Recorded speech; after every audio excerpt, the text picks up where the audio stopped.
see what they have done to contribute to this community, and maybe you will be moved to be a member, an active member of this community as well.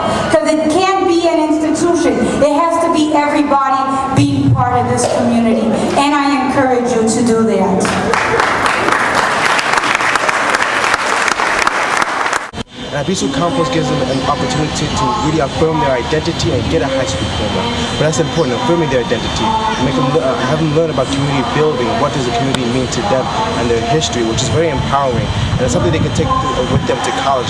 As an institution, college as an institution itself, very racist, and it also ignores people's history, it submerges it.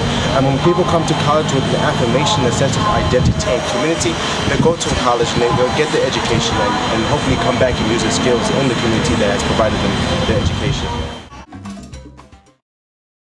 Migrating here in terms of my mother and father meant a fulfillment of a better life and education. Our early days is no different from the stories you hear from newly arriving immigrants, where people share an apartment. You might have more than 4 people in an apartment. My grandmother's sister, Doña Vicenta, brought my mother over first. They took a boat, it was called El Ponce, and it was very heart-wrenching and scary. Following my brother's footsteps, my mother and I came to the States, and that was the first time. I was already 13 years old when I met my father for the first time. And they all came here just like so many other generations of immigrants. The Germans came, the Irish came, the Italians came. They all came seeking opportunity for their families, and that's what these guys did. The largest number of Puerto Ricans really arrives in the 50s. That was the period of time that's referred to as the period of the Great Migration. This migration begins in the 40s, in the post-World War II period. Puerto Rican migration to New York in the 40s through the 1970s took a big jump. It went from about the average of 50,000 Puerto Ricans in New York City to over 800,000 Puerto Ricans in New York City, essentially spurred by the possibility of opportunity. Many originally came from the use of ocean liners. There was 2 ways of getting into the United States, to New York. That was by ship. Air service really didn't become popular until after the war. We came by plane, and it was an Air Force airplane.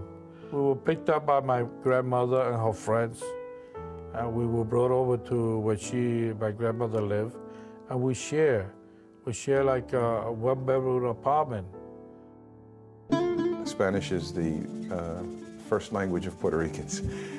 Even though we are a U.S. territory and by birth we are U.S. citizens. They had a very strong language identification, which was difficult to give up because the family, for the most part, was still in Puerto Rico. So many Puerto Ricans had a critical barrier, which was the language. They did not speak English fluently. When you come from Puerto Rico, from wherever, if you come to the States and everybody around you speaks one language, which is at the moment it was English. So either you learn or you're gonna have a rough time. It was not easy, not knowing the language, but I eventually began to pick up on English, even though I still speak it with a heavy accent, because I never forgot my roots or my language, which is Spanish. My father, he came here, my father learned English. Evelina Lopez Antonetti didn't know English, but she picked it up very fast. Her thing was, I don't know English, I have to learn it, déjame tirarme. The migration to the Bronx really begins in the post-World War II period. We were living in an apartment, 2-room apartment, 13 people in that apartment. So it was very rough, The Bronx at the time was a very largely middle-class borough. In those days, you were moving up in status when you moved to the Bronx. It started at the lower part of the Bronx, which proximity to Manhattan is where things start to grow outwards. You can walk from northern Manhattan. Mott Haven and in Hunts Point was newer than you could find in East Harlem.